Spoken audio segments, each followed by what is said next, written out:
pour cette première vidéo sur la façon bi nga xam ne ñun moom la ñuy préparer li ñuy jox suñu gétt gi gis ngeen li ngeen di gis ni muy verte voilà donc li laalo la leneen li ngeen di gis ni également mburu la donc mburu bu waw alors laalo bi normalement ñii di defar ay cere ci kër yi ñoo koy faral di jaay soxna yi nga xam ne souvent dañuy jaay cere ñoo koy faral donc di jaay wala bon su fekkee ne mën nga ko defal sa bopp aussi il faut le faire mais pour nga def sim bu tooy pour sa ay xar moo xam ay xaru ordinaire la wala ay xaru laadum peu importe su fekkee ne mësuñu ko jël par contre su fekkee ne nag mës nañu tàmm di jël ripaas wala ñu tàmm di lekk mburu bu ñu tooyal wala mburu bu wow donc ce qui veut dire que pour la première fois du bi leneen li ngeen di seen ni également mboq la waaye mboq la et que mboq bi également dafay nekk ci li nga xam ne moom moo di véritablement donc li ñuy woowee rakal bi wala bon ñu koy woowee mélange alors loolu exactement da ngay dem ci boutique bi wala yow sax nga defaral sa bopp sa ay mélange voilà donc nga dem nga jënd ñaari kilo ripaas ça dépend ci taayu xar yi bu dee gétt gu mag da ngay jël en fonction donc jàpp ne xar bu nekk war na mën a lekk 1 kilo wala 1,5 kilo donc nga mesurer ko noonu soo amee donc 6 moutons normalement war nga mën a jënd 5 à 6 kilos donc de ripaas nga mélanger ko ak li ñuy woowee mélange c'est-à-dire mélange boutique yi dañ koy jaay ñii di jaay aliment bétail dañ koy jaay donc du coup comme man ni ma def nii ma wut ay carton donc carton yu set nag nga daggate ko sembate ko ba mu toll taay bii wala lu ko gën a yées mais na nekk carton yu oyof mu bañ a dëgër bañ a wow donc nga jël lépp après nga jël donc benn récipient bool leket parce que leket aussi dafa baax xam nga lu tax dafa am ay vertu donc ci ay aliments voilà donc mooy nekk sa mélange ukaay man de noonu laay def sama leket laay def mélange ukaay gis nga ci biir leket bi si laa def autant mburu bu wow tojot ko def ci mélange bi ñuy jaay ci boutique bi def ci également li nga xam ne moom moo di repasse loolu lépp ma pétrir ko xooj ko ci ndox pendant presque 3-4 minutes le temps que donc mu dugg ndox mi dugg li nga xam ne moom moo di lii di grain bi su ko defee mu yàbbi ba pare li tax nga war ko mën a bàyyi mu seey gis nga dafa am ay mboq dafa am également dugubu donc bësi voilà donc bësi bi ak yenn saay également ay pépites de blé xam nga gars ñi ni ñu koy defee mélange bi rek donc bësi bi nga gis nii donc comme grain bi bu ko defee nga jël lépp bàyyi ko ci biir récipient bi le temps que mu tooy bu tooyee bu pare nga jël sa loxo nag pétrir ko gis nga loxo day alimenter xar voilà loxo da nga koy defee à la main le travail à la main après waxoon naa la tout à l'heure da ngay jënd laalo léegi nag laalo bi nga jënd nga def mélange bi nga bàyyi laalo bi dugg gis nga laalo bi nga la wax la benn secret laalo bi xam nga mburu bi dafa gaaw a sekki ci biiru mala comme ni muy sekkee sax d'ailleurs ci biiru nit alors sooy bañ mu def leen fër il faut impérativement nga ciy def laalo donc de manière vraiment très en fait je veux dire nga def ko daal mu nekk daal de manière sobre boo jëndee 100 francs laalo wala 150 wala 200 wax na doy bu ko defee day ratax loolu day tax xar yi du ñu am donc ay ballonnement ba noppi du ñu def ay fër voilà parce que mburu bi moo tax ak également grain yi nga xam ne souvent xam nga xar day warax day lekk bu pare jël lépp après donc warax ba pare su toogee soo ko ruminer di commencer di véritablement donc lekk au fur et à mesure lépp loo xam ne jotoon na ko donc dugal dans son gosier léegi nag gis ngeen affaire baa ngi nii mu mel ni laax yooyu noonu nooy na nepp gis nga dafa nooy nepp nepp lii xar yi dañ ko bëgg soo tegee normalement nga teg rek da nga war a gis xar yi ni ñuy def dañ koy siif ci sa loxo yi dañ koy jaxase mélanger ko dugal génne pat bi pétrir ko ba nga xam ne fi mu nekk nii nooy na nepp gis nga nooy na nepp sa tànk sax fi ne nii boo ko tegoon quel que soit sa poids day suux ci biir voilà nga def ko defee mu laal couche bi yépp voilà moom ngeen di seen nii gis ngeen leket laa jël leket voilà leket laa jël leket bi nag moo lay permettre une fois de plus donc comme ni ma la ko doon waxee vertu yi nga xam ne ñoo nekk ci leket suñ siy def lekk vertu yooyu également xar yi dañ koy daal di dund voilà donc mu mel ni fi mu nekk nii affaire bi nooy na mélange bi sori na def naa si sax tuuti som bi ndaxte xam ngeen ne ceeb warul wow boo koy jox xar parce que bu fekkee ne da nga koy jox lekk dafa war a nekk donc un aliment riche et varié xoolal plat boo xam ne pour xar la am na mboq am na ay pépites dugubu suuna am na du carton ku ne xam ne carton ci garab lay jóge ça veut dire que carton également baax na ci même bu mu doon carton bu dijj dañ ko def ay lamelles na sew na oyof soit sa soxna wala sa doom yi ñu daggal la ko wala yow sax nga dagg ko yu sew defar ci saaku wala am na ñu koy jaay également ay saaku fàtte woon naa loolu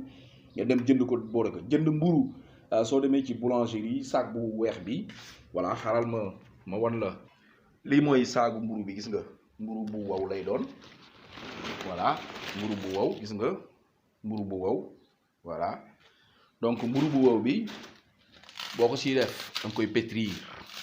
écraser ko voilà donc ba mu doy bu su def lu bëri nag da nga koy def de manière très sobre une fois de plus voilà après nga jël lépp gis nga sama gaañaa ngi noonu bu ñu sentiree xet gi rek commencé di woote di yuuxu di mbee voilà mélanger ko ba mu nooy gis nga mu tooy xepp te bu mu nooy nepp te bu mu wow du moins lépp na nooy nepp bu ko defee xar yi bu ñu ñëwee donc duñ ko gaawantu te dinañu am temps wu lekk ko convenablement voilà ma def sama mélange fi mu nekk nii mélangé naa ko ba gis naa ne lu ci bëri ci lekk bi mélangé wu na ak laalo bi voilà donc vous voyez ok après wax naa leen mburu bi sac bi gis nga muy nii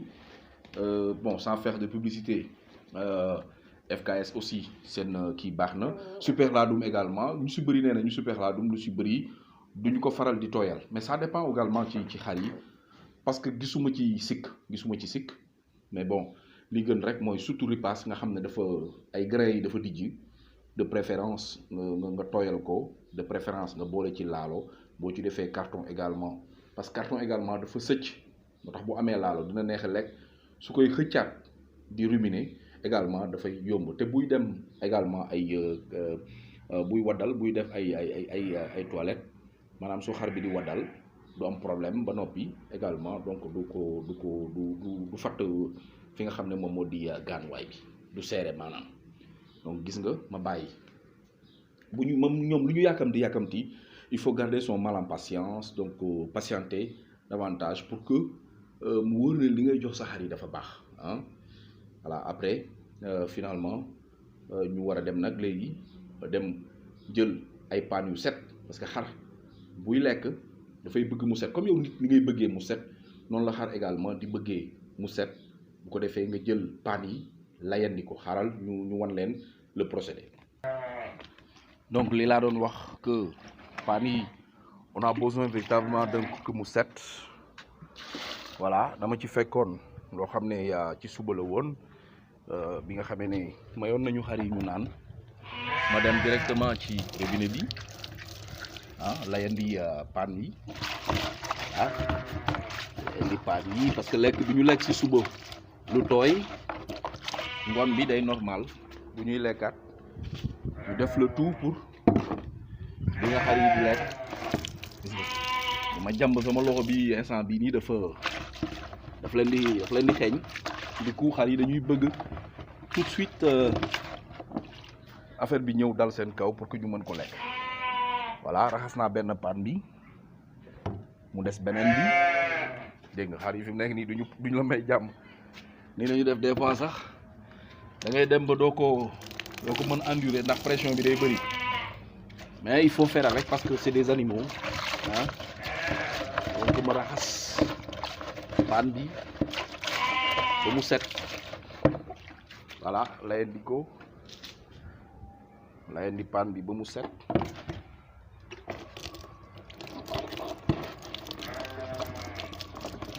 voilà layandi paan bi parce que nee naa la bu ci saw yi ak yi ñuy waddal dese souvent li ñuy doon ay mala buñ ko xeeñoo mën nañ la fa bàyyi loo defar lu mu neex voilà donc paan yaa ngi nii ñaari paan parce que moi j'ai une disposition donc de 2 moutons 6 moutons ay femelles ak ay mâles ak ay petits donc du coup également ma ñëw jël li ma mélangé woon voilà ma jël li ma mélangé woon un instant voilà teg naa ko ma jël affaire yi nag def ko ci paan yi par benn voilà gis nga ni mu nekkee pat voilà bii paan baax na demaat ci beneen bi je le remplis ak cette même pâte pour que sama gaañ yi mën ci reer ba suur bu ñu paree soog a yëy bant voilà gis nga donc laajal mag ñi njëriñ bi leket am ci bu ñu waree defar yenn lekk yi bu jëkkoon léegi sax lañ ko bàyyi mais d'ordinaire leket ni mu mel la je pense dafa baax voilà gis nga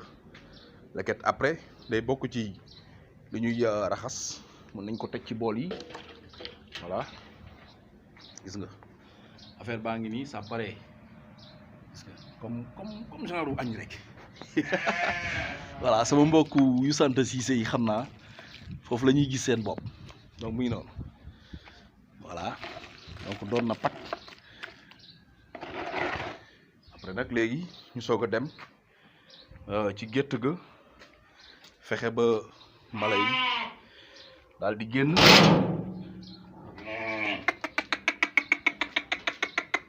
voilà ñu woo leen donc nga gis léegi nii ñoom ñëpp daw si génn